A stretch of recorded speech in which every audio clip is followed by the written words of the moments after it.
आसित का आगमन। जिस समय बालक का जन्म हुआ उस समय हिमालय में आसित नाम के एक बड़े ऋषि रहते थे। आसित ने सुना कि आकाश स्थित देवता बुद्ध शब्द की घोषणा कर रहे हैं। उसने देखा कि वह अपने वस्त्रों को ऊपर उछाल उछाल प्रसन्नता के मारे इधर उधर घूम रहे हैं। वह सोचने लगा कि मैं वहाँ क्यों न जाऊँ जहाँ बुद्ध ने जन्म ग्रहण किया है। जब आसित ऋषि ने समस्त जम्बूद्वीप पर अपनी दिव्य दृष्टि डाली तो देखा कि शुद्धोदन के घर में एक दिव्य बालक को जन्म ग्रहण किया है और देवताओं की भी इतनी अधिक प्रसन्नता का यही कारण है। इसीलिए वह महान ऋषि आसित अपने भांजे नरदत्त के साथ राजा शुद्धोदन के घर आए और उसके महल के द्वार पर खड़े हुए। जब आसित ऋषि ने देखा कि शुद्धोदन के द्वार पर लाखों आदमियों की भीड़ एकत्रित है, वह द्वारपाल के पास गए और कहा, अरे जाकर राजा से कहो कि दरवाजे पर एक ऋषि खड़े हैं। द्वारपाल राजा के पास गया और हाथ जोड़कर विनती की, राजन, द्वार पर एक वृद्ध ऋषि पधारे हैं और आपसे भेंट करना चाहते हैं। राजा ने आसित ऋषि के बैठने के लिए आसन की व्यवस्था की और द्वारपाल को कहा, ऋषि को आने दो। महल के बाहर आकर द्वारपाल ने आसित से कहा, कृपया भीतर पधारे। आसित ऋषि राजा के सामने उपस्थित हुए और उसे खड़े खड़े आशीर्वाद दिया। राजन आपकी जय हो, राजन आपकी जय हो। आप चिरकाल तक जिए और अपने राज्य पर धर्मानुसार शासन करें। तब शुद्धोदन ने आसित ऋषि को साष्टांग दंडवत किया और उन्हें बैठने के लिए आसन दिया। जब उसने देखा कि आसित ऋषि सुखपूर्वक आसीन है तो शुद्धोदन ने कहा, ऋषिवर, मुझे स्मरण नहीं है कि इससे पूर्व आपके दर्शन हुए हो।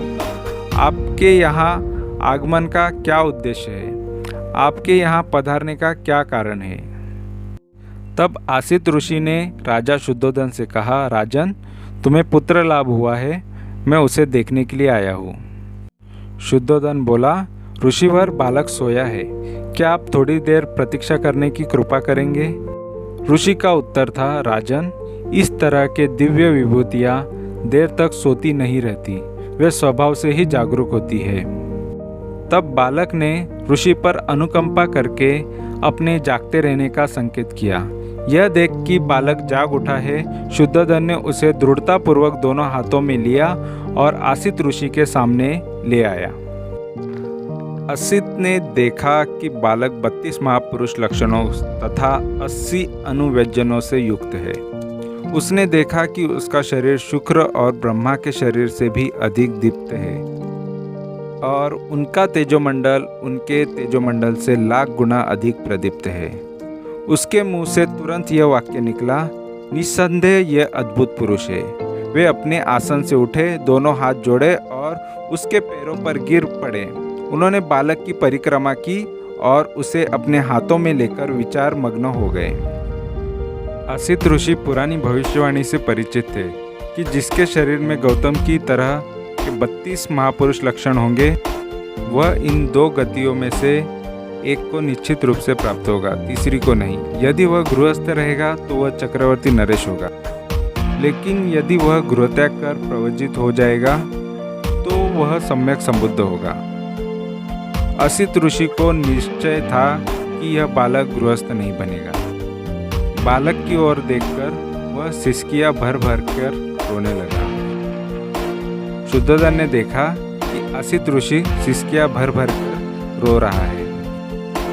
उसे इस प्रकार रोता देखकर शुद्धोदन के रोंगटे खड़े हो गए।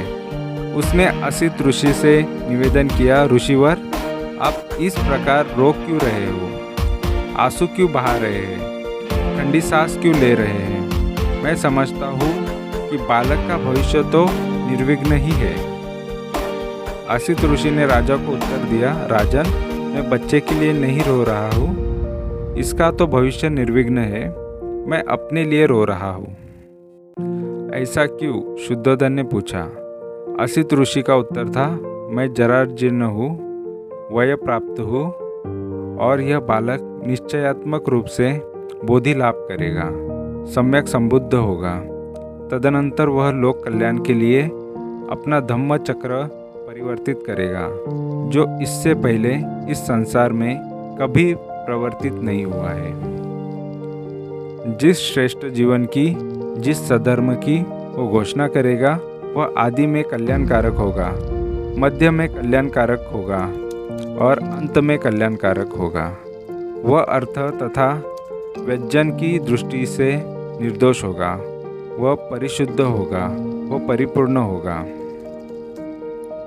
जिस प्रकार राजन कभी कहीं इस संसार में उदुम्बर यानी गुलर पुष्पित होता है, उसी प्रकार अनंत युगों के अनंतर इस संसार में कहीं बुद्धोत्पाद होता है। राजन, इसी प्रकार निश्चय ये बालक बोधि लाभ करेगा, सम्यक संबुद्ध होगा और तदनंतर अनंत प्राणियों को इस दुखमय सागर के पार ले जाकर सुखी करेगा। लेकिन राजन, मैं उस बुद्ध को नहीं देख सकूंगा, इसलिए राजन मैं इस दुख से दुखी हूँ और रो रहा हूँ। मेरे भाग्य में उस बुद्ध की पूजा करना नहीं बधा है। तब राजा ने असित ऋषि और उसके भांजे नाहक यानी नरदत्त को श्रेष्ठ भोजन से संतर्पित किया और वस्त्र दान दे उनकी परिक्रमा कर वंदना की।